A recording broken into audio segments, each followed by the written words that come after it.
Hello all, welcome back to my channel. So family star cinema అయితే release అయింది, చూసేయడం జరిగింది. So cinema ఎలా ఉంది అనేది వీడియోలో మాట్లాడుకుందాం. ఫస్ట్ హాఫ్ అయితే అదిరింది, సెకండ్ హాఫ్ అయితే దొబ్బింది. సింపుల్. సో ఫస్ట్ హాఫ్లో మనకి హీరోయిన్ రావడము, పరిచయం అవ్వడం, లవ్ స్టోరీ నడవడం అంతవరకు బాగానే ఉంటుంది. ఇంటర్వెల్ బ్యాంగ్ అయితే బాగానే ఉంది. ఎప్పుడైతే సినిమా సెకండ్ హాఫ్కి వెళ్తుందో అక్కడి నుంచి భార్య భర్త వాళ్ళ మధ్యలో ఉండే కష్టాలు, సుఖాలు, ఇబ్బందులు ఇవైతే మాత్రం కళ్ళ కట్టినట్టుగా చూపించారు. బట్ అదే కొంచెం సాగదీసినట్టుగా అయిపోయింది. అదొకటే కొంచెం మైనస్. కానీ సెకండ్ హాఫ్ కొంచెం బాగుంటే మాత్రం సినిమా హిట్ పడేది. బట్ ఇప్పుడు అబోవ్ యావరేజ్ అనే చెప్పొచ్చు. సో సినిమాలో మన విజయ్ దేవరకొండ పర్ఫార్మెన్స్ గురించి మనం ప్రత్యేకించి చెప్పక్కర్లే. తను చాలా చాలా చాలా ఇప్పుడు మనకు గీతా గోవిందం సినిమాలో ఎంత బాగా అయితే కనిపించిండో ఈ సినిమాలో కూడా అంతే పర్ఫెక్ట్గా డీసెంట్గా కనిపించిండు. పర్ఫార్మెన్స్ అయితే మాత్రం వెరీ సెటిల్డ్గా ఉంది.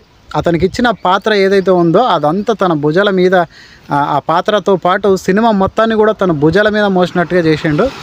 ఇక మృణాల్ ఠాకూర్ విషయానికి వస్తే తను కూడా బాగానే కనబడింది. విజయ్ దేవరకొండ పక్కన సరిపోయారు ఇద్దరు కూడా, బాగుందనిపించింది.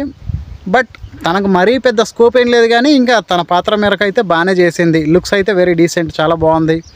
ఇక ఎస్విఎస్సి సినిమాలో ఆ బామ్మగారు ఉంటారు కదా, ఆవిడకు కూడా ఈ సినిమాలో మంచి పాత్రే పడింది, బాగా చేసింది. ఇంకా చిన్నపిల్లలు సందడి, చిన్నపాటి కామెడీ ఫస్ట్ హాఫ్లో పర్వాలేదు అనిపిస్తుంది. ఇంటర్వెల్ బ్యాంగ్ ఒకటి మాత్రం బాగానే ఉంది. కొంచెం సెకండ్ హాఫ్కి కొంచెం ఇంట్రెస్టింగ్గానే వెళ్తుంది. బట్ ఇంకా అక్కడి నుంచి మనకు ప్రతి ఒక్క ఫ్యామిలీలో ప్రతి ఒక్క భార్యాభర్తలు ఎదుర్కొనే కామన్ కొన్ని ఉంటాయి కదా థింగ్స్, ఇబ్బందులు, అవన్నీ కూడా చూపించడం జరిగింది. బట్ అక్కడే కొంచెం మనందరికీ తెలిసిన కథ అవడం వల్ల పెద్ద ఇంపాక్ట్ ఏం అనిపించలేదు. సో మెయిన్ వచ్చేసి ఇక్కడ దమ్ము లేదు, సినిమాకి దమ్ము లేదు. మాటలతోటైతే డైరెక్టర్ కొంచెం బాగా రాశాడు మాటలు. సో తన డైరెక్షన్ కూడా మరీ పెద్దగా ఎఫెక్టివ్గా చూపించేంత సినిమా అయితే కాదు ఇది. సో ఒక ఫ్యామిలీ స్టోరీ కాబట్టి సో అంతే. సో డైరెక్షన్ అది, కానీ చాలా సీనియర్ డైరెక్టర్ అయినా ఇంకా బాగా తీయాల్సింది సినిమాని. గీతా గోవిందం ఫ్లేవర్ అయితే కొంచెం కనిపిస్తుంది. గీతా గోవిందం లాగా హిట్ అవుతుందేమో అనుకున్నాం, కానీ అంత లేదు. సో బ్యాక్గ్రౌండ్ స్కోర్ కూడా అసలు పెద్ద ఏం బాగాలేదు. అదొక మ్యూజిక్ ఒకటి వస్తుంటుంది అప్పుడప్పుడు, అదొకటి మాత్రం బాగానే ఉంది తప్ప ఇంకా అంతకుమించి కొంచెం చిరాకే అనిపించింది. గోపి సుందర్ బ్యాక్గ్రౌండ్ స్కోర్ అయితే పెద్దగా నచ్చలేదు. పాటలు కూడా మనం ఇదివరకే విన్నాం, యావరేజే ఉన్నాయి. ఇకపోతే డిఓపి బాగుంది, పర్వాలేదు, బాగా అనిపిస్తారు అందరు కూడా. చూడడానికి చక్కగా కలర్ఫుల్గా నీట్గా ఉంది అనిపిస్తుంది ఫ్రేమింగ్ అయితే. ఇక production values, Dil Raju production, ఆయన ప్రొడక్షన్ హౌస్లో వస్తున్న సినిమా అంటేనే మన అందరికీ తెలిసిందే. ఇంకా ఫ్యామిలీ సెంటిమెంట్లు ఇవే ఉంటాయని.